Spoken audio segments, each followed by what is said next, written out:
नमस्ते। आज मैं एक ख़ास topic it's you who can treat you पे कुछ बातें बताने जा रही हूँ। मेरा ये कहना है कि पूरे देश में, जैसा कि सभी जान रहे हैं, एक बहुत शोक का माहौल पैदा है, क्योंकि एक बहुत शानदार शख्सियत, नेक दिल इंसान, कामयाब इंसान, इतने अच्छे अभिनेता सुशांत सिंह राजपूत, जो बिहार के रहने वाले थे, उन्होंने मुंबई में आत्महत्या कर ली है। सभी लोग दुखी हैं, उनके परिवार दुखी हैं, उनके फैंस, फ्रेंड्स, यहाँ तक कि एक साधारण इंसान जो उसे नहीं भी जानता फिर भी आत्महत्या जैसे शब्द से दुखी हो जाता है। सबों ने अपनी अपनी प्रतिक्रिया भी व्यक्त की। किसी ने कहा श्रद्धांजलि देना है, किसी ने कहा रेस्ट इन पीस, तो किसी ने कहा श्रद्धांजलि नहीं देनी है। आखिर क्यों? मैं ये जानना चाहती हूँ, ऐसा क्यों कि उन्हें श्रद्धांजलि नहीं देनी है। मैंने माना कि आप भी बहुत दुखी हैं, आपके दुख व्यक्त करने का तरीका अलग है, आपको लगता है उसे ऐसा नहीं करना चाहिए। पर बीइंग ए डॉक्टर मैं आपको एक बात बताती हूँ, जिस तरह हमारे शरीर में सब तरह का अंग है, कुछ एक्सटर्नल ऑर्गन है, कुछ इंटरनल ऑर्गन है, उसी तरह ब्रेन भी हमारे शरीर का ही पार्ट है। अगर हमें किसी अंग में चोट लगता है, दर्द होता है, तो हम दौड़े हुए डॉक्टर के पास भागते हैं। घर, जमीन, जायदाद सब कुछ बेचकर हम डॉक्टर के पास जाते हैं, उसका इलाज कराते हैं। तो क्या हमारा ये फ़र्ज़ नहीं बनता है कि हम अपने माइंड का भी इलाज कराएं, हम अपने मेंटल स्टेट के बारे में भी सोचें? माना यहाँ दर्द नहीं होता है, तो क्या हम किसी रोते हुए बच्चे को दूध नहीं पिलाते हैं? बेशक पिलाते हैं। तो फिर माइंड के साथ ऐसा क्यों होता है? क्यों हम अपने मेंटल स्टेट पे बात नहीं करते हैं? क्यों हम अपने मेंटल स्टेट को खुद से जज नहीं करते हैं?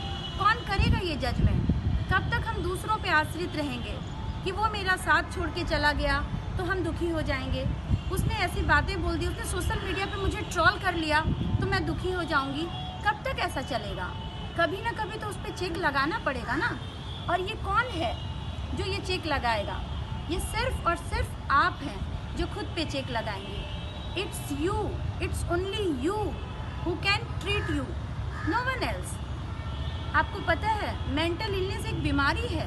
जैसे शरीर के डिफरेंट अंग में कैंसर है, बड़ी बड़ी बीमारी से हम डरते हैं, उसके पहले से हम लोग प्रिवेंशन और प्रिकॉशन लेना स्टार्ट कर देते हैं। तो मेंटल इलनेस के बारे में भी कुछ तथ्य है जो बीइंग ए डॉक्टर मैं आप लोगों से शेयर करना चाहती हूँ। जैसा कि कुछ रिस्क फैक्टर है, आपका एजुकेशनल और सोशल फेलियर, आपका करियर का ग्राफ बहुत ऊंचा जा रहा था, अचानक से वो नीचे चला गया, आपके पर्सनल लाइफ में बहुत स्ट्रेस होने लगा, आपकी पर्सनल जो भी रिस्पॉन्सिबिलिटीज़ है अब आप पूरा नहीं कर पा रहे हैं, आप एक हेल्दी लाइफ स्टाइल नहीं जी रहे हैं, आपको ऐसा फील हो रहा है, तो आप समझिए कि आपके वो रिस्क फैक्टर स्टार्ट हो गए हैं जो आपको चारों तरफ से घेरने का काम कर रहे हैं। अब आप उस मेंटल इलनेस में धीरे धीरे डिप्रेशन के शिकार हो जाएंगे। डिप्रेशन एक बहुत, इनफैक्ट कह सकते हैं अच्छी बीमारी है इस सेंस में कि हम उसको ट्रीट कर सकते हैं। हर डिप्रेशन का मतलब सुसाइड नहीं होता है। क्यों शर्म करें हम डिप्रेशन पे बात करने से? क्यों लज्जा आती है? बिल्कुल लजाने वाली बात नहीं है। हम खुल के बात करेंगे, हम बताएंगे हमारा मेंटल स्टेटस क्या है। ठीक है, जिसे पसंद नहीं है वो ना सुने, जिसे पसंद है वो मेरे दोस्त तो सुनेंगे, मेरे माँ बाप तो सुनेंगे। तो कुछ ऐसे रिस्क फैक्टर जानने के बाद आप अपने आप को कैसे जज करेंगे कि आप में कुछ अंदर विशेष चीज़ें चल रही हैं जो आपको प्रॉब्लमेटिक लग रही हैं। जैसे आपको नींद नहीं आना, नींद का कम हो जाना, भूख नहीं लगना, आप जो नॉर्मल एक्टिविटीज़ पहले किया करते थे अब वो आपसे नहीं हो पा रहा है, आपको किसी चीज़ में इंटरेस्ट नहीं, आपके सराउंडिंग में क्या हो रहा है, आप अपने रूम से बाहर निकल रहे हैं, आपको कुछ भी अच्छा नहीं लग रहा है। तो it's a time to rush to your psychiatrist.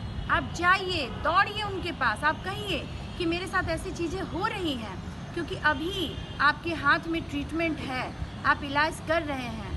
जैसे कैंसर में हम जल्दी से जैसे पता चलता है जाते हैं ना, कहते हैं ना कि एक बार कैंसर फैल गया पूरे शरीर में तो डॉक्टर भी हाथ खड़ा कर देता है कि अब कुछ नहीं हो सकता है।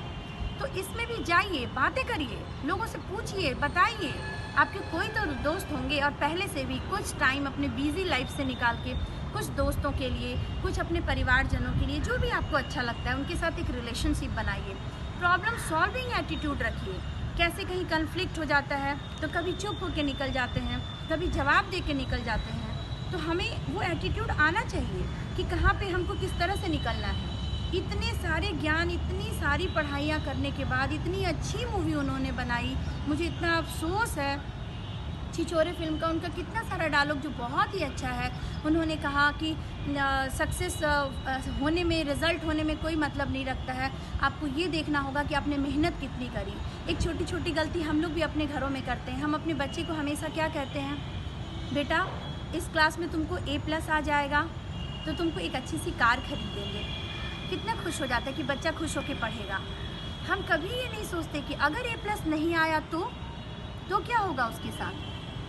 अरे हम ये बात करें, बेटा अगर तुमको इस एग्ज़ाम की तैयारी में, तुम्हारी तैयारी देख के अगर मैं बहुत खुश हो जाती हूँ कि तुम बहुत अच्छे से मेहनत करती हो, तो फिर मैं तुम्हें एक कार खरीद दूँगी। तुम्हारा रिज़ल्ट कोई मैटर नहीं करता है मेरे लिए। We are always there for you. ठीक है, तुम पढ़ते हुए अच्छी पाई गई, पढ़ रहे हो तो डेफिनेटली तुमको वो एक रिवॉर्ड मिलेगा। और यही एटीट्यूड हमको बचपन से बच्चों के साथ रखना है। बच्चों के साथ रहें, बच्चों के साथ बातें करें, एक दूसरे को समझें। 10 to 35 ईयर्स में ज़्यादातर सुसाइडल रेट्स 3 डिकेड्स में कंसिस्टेंटली इंक्रीज़ किए हैं।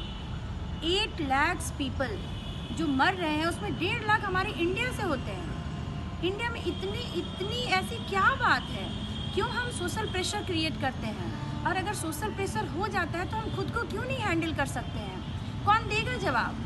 हम दूसरे से जवाब नहीं मांगेंगे, हम दूसरे के पास नहीं जाएंगे, इसका जवाब खुद मेरे पास है।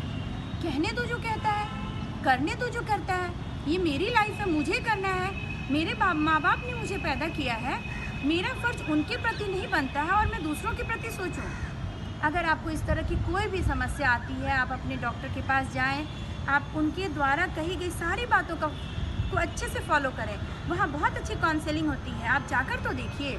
वहाँ लगेगा आपको कि एक अच्छा इन्वायरमेंट है जो मुझे समझ सकता है। वहाँ आप जितनी बातें कहेंगे वहाँ डॉक्टर बड़े आराम से सुनते हैं, क्योंकि उनको पता है कि ये सारी चीज़ें नॉर्मल है। बहुत तरह के डिप्रेशंस होते हैं। सीवियर डिप्रेशन हो गया, जैसे आप एक्सट्रीम ऑफ सब कुछ हो जाएगा, आपको नींद नहीं आएगी, आप बिल्कुल नहीं सोएंगे, खाना नहीं खाएंगे, आपको एनर्जी बिल्कुल कम मिलेगा। तो ये सारे केसेस सीवियर डिप्रेशन जो 1 वीक से 1 मंथ का होता है, उस पीरियड में लोग अचानक से इस तरह का डिप्रेशन का सीवियर केस जिसमें सुसाइड कर लेते हैं। आपको उस फेज़ में नहीं जाना है, और अगर आप उस फेज़ में जा रहे हैं तो आप बताइए, आप बातें करिए, आप हर दिन लिखिए कि कल से या पिछले 1 हफ्ते से मेरा मूड कैसे चेंज हो रहा है। दूसरी तरफ है परसिस्टेंट डिप्रेशन। उसमें क्या होता है कि आप ऐसा नोटिस करेंगे कि पिछले 2 साल से लगभग आप ऐसे ही डिप्रेशन वाले फेज़ में जी रहे हैं, जैसे आपको किसी चीज़ में अच्छा नहीं लग रहा है, आपको सेल्फ वर्थलेस होने की फीलिंग आ रही है। तो ये है परसिस्टेंट डिप्रेशन। महिलाओं के लिए जो डिप्रेशन जो बहुत कॉमन है, एक है प्री मेंस्ट्रुअल सिंड्रोम, जो महामारी होती है। मैंने वीडियो में भी बताया है, पिछले मेंस्ट्रुअल वाले वीडियो में। उसमें जो बॉडी में चेंजेस आते हैं उसके कारण भी महिलाएं डिप्रेस हो जाती हैं। For most importantly postpartum depression, बच्चे होने के बाद 1 साल तक महिलाएं डिप्रेस रहती हैं, क्योंकि उनका स्लीप साइकिल डिस्टर्ब हो जाता है, उनके ऊपर एक बच्चे की रिस्पॉन्सिबिलिटी आ जाती है। तो आप उन सब टाइम में जो हम being a family member, being a husband, being a mother in law, being a mother, being a father in law, जो भी आपको लगता है आप उसको सपोर्ट करें कि नहीं ये सारी चीज़ें नॉर्मल है जो इसमें हो रही हैं, ये कोई बीमारी नहीं है, आप उसको ट्रीट कर सकते हैं। कुछ ऐसे डिप्रेशन है जिसमें साइकोसिस वाली फीलिंग आते आते लोग डिप्रेस हो जाते हैं। हेलुसिनेशन, डिल्यूजन, लगेगा कुछ सुनाई दे रहा है, कुछ दिखाई दे रहा है, पर वो है नहीं। तो ये सब सारे जो जितने डिप्रेशन के फेज हैं, सीजनल डिप्रेशन भी होता है, जैसे ठंड के दिन में लो मूड हो जाता है, तो ये विंटर में ज़्यादातर कॉमन है। कुछ है सिचुएशनल डिप्रेशन, आपकी ऐसा सिचुएशन हो जाएगा, आपको पता चल गया कि कुछ ऐसी बीमारी हो गई, आप डिप्रेस हो गए। आप बीमारी से नहीं मरे, लेकिन आप डिप्रेस होकर मर गए। एक बात बताती हूँ आपको, एक बंदा डायलिसिस कराने गया था, उसकी बगल वाले बेड पे छोटी सी बच्ची भी डायलिसिस करा रही थी। जो बंदा डायलिसिस करा रहा था 45 ईयर्स की उम्र में, वो इतना डिप्रेस हो गया कि वो 3 मंजिले फ्लोर, डॉक्टर हॉस्पिटल के 3 मंजिले फ्लोर से जंप कर गया। क्या हुआ? मरा नहीं। क्या हुआ? उसकी टांगें टूट गई। वापस 6 महीने के बाद वो बंदा फिर से स्ट्रेचर पे उसी वार्ड में डायलिसिस कराने आया, और उसकी मुलाकात उस बच्ची से हुई। उस बच्ची ने बड़ी सादगी से कहा, अंकल आप तो गए थे आत्महत्या करने, कि आपको तो छुटकारा मिल जाएगा, पर ये क्या हुआ? डायलिसिस तो अभी भी करानी पड़ रही है आपको। आप इसके साथ आपको एक दूसरा प्रॉब्लम हो गया, आपकी टांगें टूट गई। तो ये सॉल्यूशन नहीं है। आप एक चीज़ के सॉल्यूशन में इस जगह जाते हैं जहाँ आपके साथ दूसरी प्रॉब्लम आ जाती है।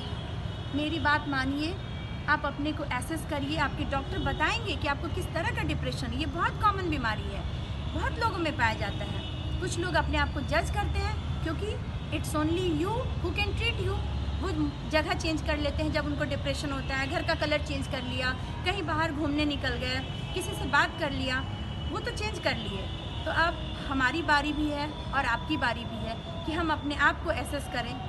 मेरी मानिए, एक बार आंखें बंद करके सोचिए, आपकी आत्महत्या के न्यूज़ से कौन सबसे ज़्यादा दुखी होगा? आपके माँ बाप, आपकी वाइफ, आपके बच्चे, आपके दोस्त? आपको एक बात जान के बहुत हैरानी होगी कि वो बंदा आपको आंख बंद करने पे कभी नज़र नहीं आएगा जिसने आपकी लाइफ में स्ट्रेस डाला। और आप क्या करने जा रहे थे? आप उसी स्ट्रेस डालने वाले बंदे की वजह से, उन्हीं लोगों की वजह से आप अपने आप को ख़त्म करने वाले थे। और इतने सारे लोग जो आपकी आंखों में हमेशा रहे हैं, उन लोगों की आंखों में आंसू छोड़ के आप चले जाते हैं। प्लीज़ ऐसा मत करिए। ऐसा मैं रिक्वेस्ट करूँगी आज के नए जनरेशन से कि आइए, आप खुद, it's you, only you who can treat you, को अमल करें और एसेस करें। जय हिंद, जय भारत।